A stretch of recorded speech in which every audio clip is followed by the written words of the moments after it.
Greetings, folks. Welcome to Not Funny Guys Presents Andor 1 and 2 final wrap up.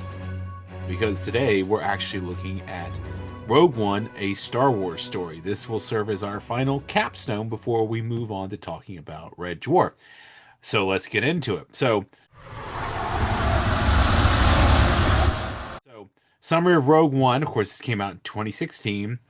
We have writers Tony Gilroy. We had Garth Edwards as directing, but we basically had the story of basically former scientist Galen Erso lives living on a farm with his young wife and young daughter Jen. Peaceful existence is basically interrupted by Orson Krennic, Imperial director, who we saw in Rogue One first, but we also saw him pop up in Andor season two. Basically takes him away, kills his wife. Daughter grows up under the care of Saul Guerrera. And when Galen becomes like basically the lead engineer working on the Death Star, he basically plans a revenge, basically a ticking time bomb inside of a way to destroy it. Then sends a pilot with a hologram to Saw Gerrera. The Alliance finds Jen and lists her to go get this. Then when they present all the information to the Rebel Alliance Council, they all freak out, but some of them want to fight. And Jin, along with Cassian Andor, K2, SO, and others, they actually basically pull a Dirty Dozen mission, which they all die, but they are able to get the Death Star plans, which are then given to Leia, which then leads us directly into Star Wars: A New Hope. That's our summary. Let's talk a little bit more about the story now. So we have Orson Krennic, played by the wonderful Ben Mendelsohn, and he arrives on that planet. We find Galen, played by Mads Mikkelsen, and his wife Lyra, who is killed. And when she is killed, well, first of all, he lies that she's dead, and Krennic gives the most sociopathic fake. Oh no, I'm so sorry. Well, she's not dead, because he plans on taking them to be a hero of the. They're going to be treated as heroes of the Empire, which is basically same way of saying a hostage. This is when Lyra showed up, played by Valine Kane. Well, this is when she dies, to be perfectly honest. And of course, then we have Jen Urso, who at this time looks to be about 10 years old. I actually did some digging into her age. She's basically I think I'm still close to six. She's either somewhere between 6 and 10. I don't remember exactly, but I was trying to look up the age to try and figure some things out. And so, of course, if she is 6 years old, it was according to me trying to figure out the record. If she is close to 6 years old, that means that she was with Saul Guerrera's men until about 10 because they left her behind when she was 16. And now we flip forward and she's basically close to 21 at the time of the events. We now realize that, of course, they know about Galen Urso because his name came up in season two of Andor, which is what made it to Tivik, which made it to Kafrene. And of course, they had found this out, and that was part of their, shall we say, tracking down the details of the situation. And of course, from Tivik, they also learn about this defector pilot. Basically, he comes with confirming the information. We now know that, of course, Cassian knew Galen's name because, like we just said, Vince said that he was away. So it seems like he actually, when you see him hear the name, he shows a sense of being familiar with it, which we've, of course, closed that loophole. Now we can also, thanks to the Andor show itself, better see how or why Cassian was able to be kind of the ruthless person he was, willing to sort of do what he has to do for the cause. And then, of course, we have the Jedha partisans intercepting the pilot, and they're super paranoid. And I love the fact that the desert itself is sort of full of all these sort of fallen stone statues that look a lot like Jedis. I would honestly love to have. I mean, maybe there's a comic book out there, or a graphic novel or something, but I would love to have more backstory on what Jedha may have looked like centuries earlier, that kind of thing. Now we cut to Jin, who's on Wanabi. It's a Imperial labor camp. It seems to be a little out of place that this place is actually, I think maybe it might have been at the time just a way to make familiarity for the audience that this is a prison, but there's no way you'd really have Imperial stormtroopers. They're way too up in the hierarchy. But she gets rescued by K2, Melchi, and another group. But here's the thing that I think is an interesting plot point of dispute, kind of a contradiction. Why is K2 with Melchi and not Cassian, where we saw him at the end of season two? So one of those kind of we may have missed something in our sort of a little bit of retconning, I guess you might call it. And I love K2's line when he catches Jin as she's trying to run away from everybody and jumps out. He clobbers her, basically clotheslines her, and says, "Congratulations, you are being rescued. Please do not resist." Uh, I've missed K2 so much. So we have Jin, interrogated by General Draven, Alistair Petrie, Mon Mothma, Genevieve O'Reilly. Cassian is there too. Of course, so is General Dodonna, who we now see Ian McLeany, and General Merrick, played by Den Daniels, are all present. And of course, also Bail Organa walks in at the end. But apparently, for Jen, she says it's been 15 years since she last spoke to her father. Okay. So it's now almost zero BBY. So this is all the information I tried to use to kind of calculate. And I did find some things that actually confirmed some of the information, helped me narrow down the age. But this basically means that we saw the beginning of all these materials took place at about 15 BBY. So everything we saw at the very beginning when Krennic comes to get Galen Erso out of his attempt to escape to retirement, it was around 15 BBY, and so that means that we're about 10 years past Kenobi, which is about 10 BBY, 10 years before our beginning of the journey with Andor, which took place in 5 BBY. So just to kind of give you a perspective within the Disney Plus. And of course, this means if she's 21, she hasn't seen Saw since about 5 BBY, basically about the time that we saw him in Andor, which is an interesting thing. Still think they can get Galen to testify in front of the Senate. I think that's what Mama Malta and I think some people wanted. That's a real pipe dream at this point. And this is of course when Bail Organa, still at this time played by Jimmy Smits.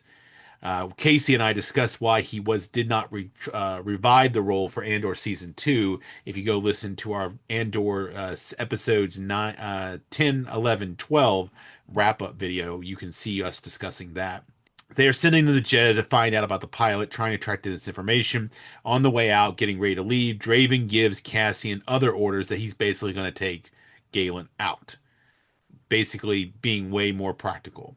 And then K2 notices that Jen has a gun. He says, "Why does she get a blaster and I don't?" This time, K2 really gives us a lot of great lines, like I was saying. We got a little bit more of that in Andor season 2, but this is the originator of it. And Alan Tudyk just does a great job in the role. One thing that Andor did not show me was what happened to cause Saw Gerrera, played by Forrest Whitaker, to lose his legs. I've still been curious. I mean, he's always falling apart and seeming to keep himself together. I would have liked to have seen maybe what led to that specific issue. And maybe if we got a longer one, we might have seen it.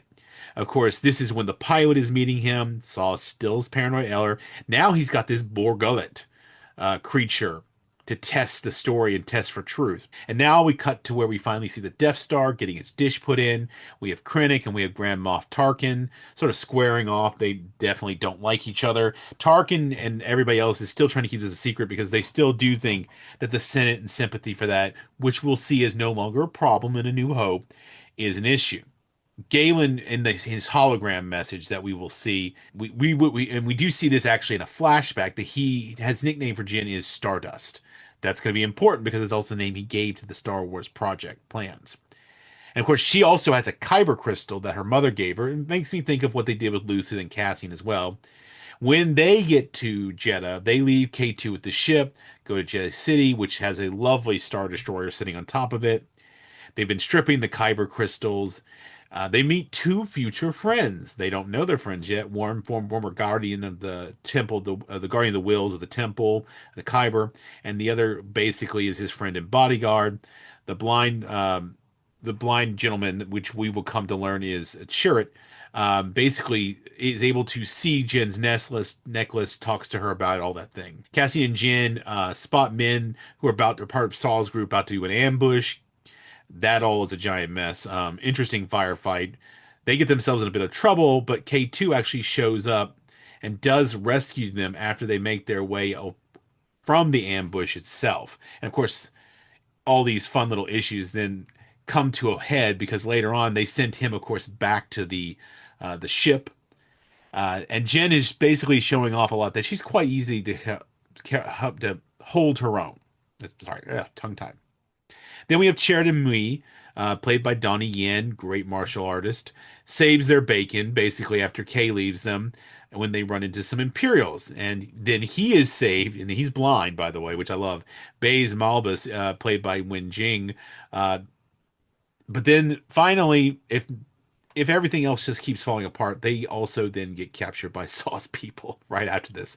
So they escape one set of Imperials to get away from, just to be caught by Saw's men. K2, like I said, has already gone back to ship, which will be important. After, and they get captured. And when they go to blindfold all of them, Chirrut, who's blind, says, "Are you kidding me? I'm blind." So now we have the Imperial. As they're making their way back to their headquarters, we see the Imperial Star Destroyer leaving. I've seen in this movie, like I've said, this I really would like to see the golden era of what Jeddah looked like. It really has still one of those strange planets I would love to see more stories in. Maybe in a golden age or a different time. Because you'll see why. If you did not watch the movie, you'll find out why. You can't see it now. Jen and Saul, of course, meet up again. She sees the hologram, the message from her father. Cassian eventually kind of breaks them out. They get the pilot who they find, and we get reinforced here what we already kind of saw in Andor season 2 is that Cassian is very force skeptical. And they really played that up in season 2, sort of, I guess, to really emphasize that he's still yet not someone who believes that there's some sort of destiny for himself.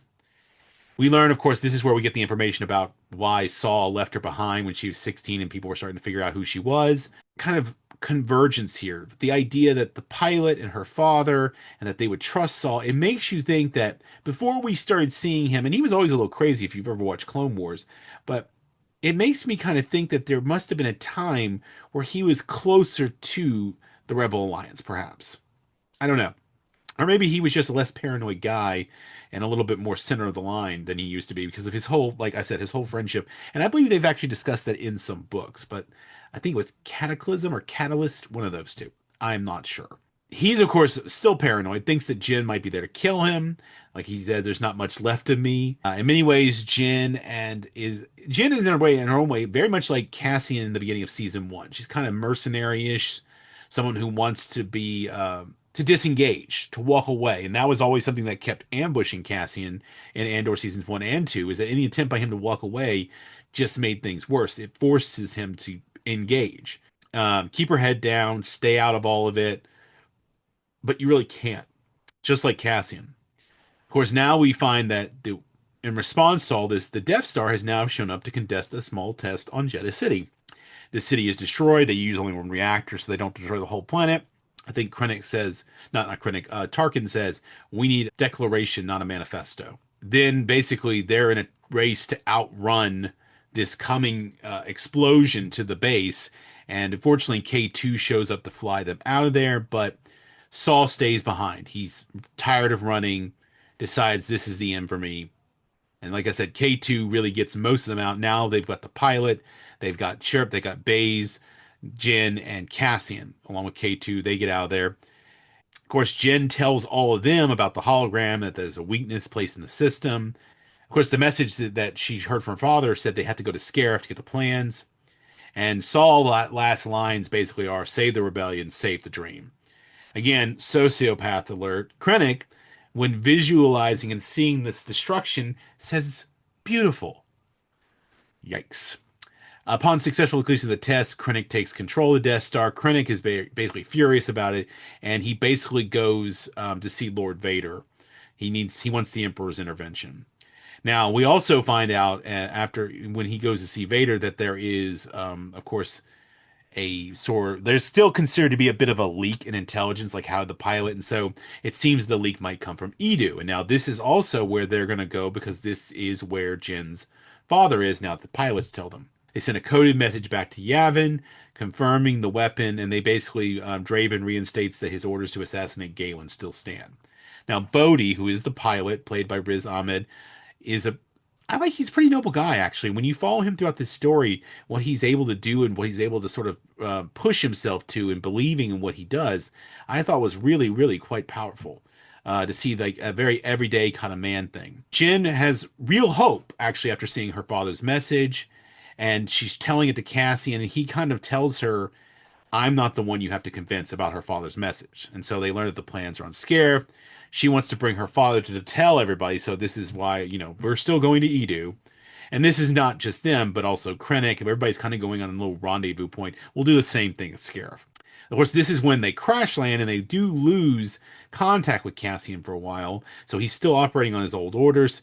Bodhi identifies Galen for him when they're up on the hill. This is when Krennic arrives.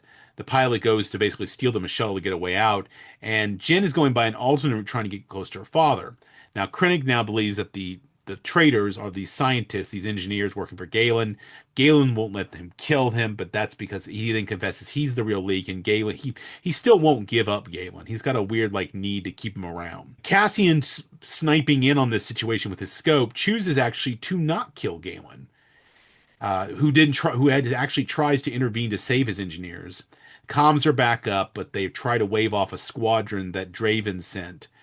And they do attack. Pretty interesting. Galen gets killed by a rebel bomb. Jin manages to speak to him one last time before he dies, and Krennic, of course, leaves in his shuttle. But the base itself is basically trashed to pieces. So Cassian's disobeyed orders. We've seen this before, since it's not that uncommon for him to do that. Once we've seen Andor's 1 and 2, seasons 1 and 2. Cassian says he's been in the rebellion since he was 6 years old. Now, this is another line I'm not quite sure if we're retconning or not. I do feel like we've retconned it a little bit. Talks about losing everyone around him, which is true, and we saw that in season 1 and 2. And if he's like been in the rebellion since he's 6 years old, are we thinking about maybe this is his retconning his own story? I don't know. Maybe he's thinking about fighting the Empire since he was 6 years old, maybe since whenever he got off Canary. Who knows? I don't exactly know. That just may either be something they left as a retcon, or they didn't retcon it, or back it up, or sort of backfill into it when they did Andor. So just maybe a thread that got lost. Like I said, Krennic is at Vader's place. Once he gets him, he wants to basically Vader to get him an audience with the Emperor. And then Vader reminds him there is no Death Star. Jeddah was a mining accident. They're still covering for this because they haven't dissolved the Senate yet. The council meeting on Yavin, they all talk about giving up. They're just sort of losing face. Um, the fighting idea is kind of like a real issue for some of them. And they're talking about things when Jin kind of interjects and says, "What do we have? What chance do we have?" Because that's a question that's asked. What question? The question is, what choice do we have? Basically saying we can either do something now or we'll never get it again. And so Jin is now the one really proposing that they fight back. And she even uses the line that Cassian, of course, rebellions are built on hope. He got it from the bellhop back on Gorman. But now he passes it to Jin, and Jin now reiterates it in front of the council. And of course, Mon Mothma seems like she wants to do something, but she's too willing to go along with the council's decision. A bunch of cowardly senators. Cassian, Jin, and a bunch of others, the Pathfinders, Melchi, and all them, basically steal the shuttle and basically end up forcing the hand of the rebellion, which of course General Admiral Radis is all for. And so is General Merrick. Cassian, of course, like I said, rallied the Pathfinders with Melchi and others. They basically volunteer because they still believe and they don't want to believe that this is all for nothing, which is basically what the council was saying. They believe in the cause. And they've been the ones doing all the dirty work, the true believers, you know. And then K2 tells her, "I'll be there for you," to Jen. Cassian said I had to. Of course, now Cassian for the last time is disobeying orders.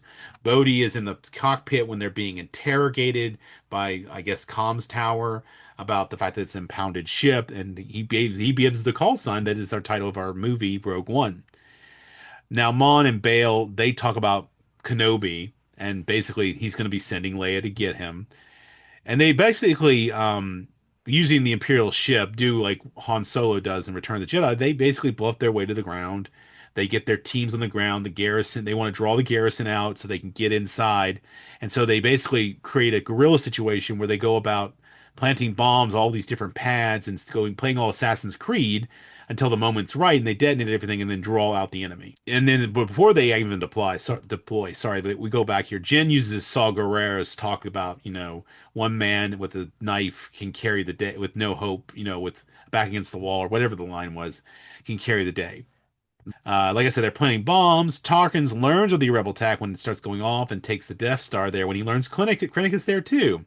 And Lord Vader's been informed of the situation as well. So the rebels have now show up for their attack. After they're causing surface on the ground, their fleet shows up in space. And I love that when they do this and they're going to the fight back on Yavin 4, when the news comes, you can sort of see Mon Mothma giving kind of a really slight smile, like this is what she wanted to do but couldn't. She just needs to be more assertive. Like I said, the rebel fleet shows up, and now they're basically trying to do all this communication back and forth. K2, Jan, and Cassian make it to where the plans are. They go in. Of course, the stormtroopers eventually show up. K2 unfortunately dies, but they're able to find the file inside by using the term Stardust, her nickname. Like I said, the Rebel fleet shows up. There's a nice, wonderful space battle, probably one of my favorites. Red and Gold squadrons, who we'll see in A New Hope, basically defend the fleet, while Blue Squadron, who's going to go down to the surface, these we will not see them in A New Hope because this is our way of kind of eliminating them. So, because a good chunk of them, or almost any of them that make it onto the planet, don't make it off. Now, we also do get to see the loss of the original Red 5, too, which will then clear the way for Luke to have that call sign when he joins. And then I love the moment when they call up the Hammerhead Corvette after the ion blast disabled one of the Star Destroyers, and then they push it into the other one. And then that comes down and breaks the gate, which then makes it so that they can now transmit the plans out. So it really worked out. Admiral Raddus was brilliant. Like I said, all the rebels down on the planet, including them, basically eventually are going to be overwhelmed and killed. Killed.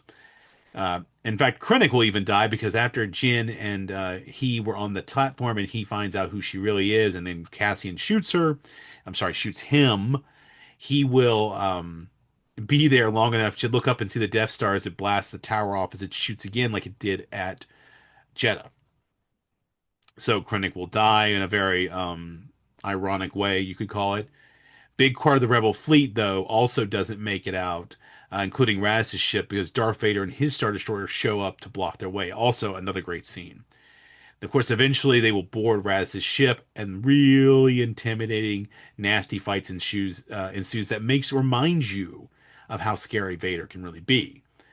But they do get the plan. So the Corvette that's inside Raz's ship, and it jumps out, and that, of course, it contains Leia, and she jumps into hyperspace, and that basically sets up that Vader will follow her, and that's exactly where we'll be with New Hope, because we'll see them emerging, basically being shot down because they're at Tatooine to find Kenobi.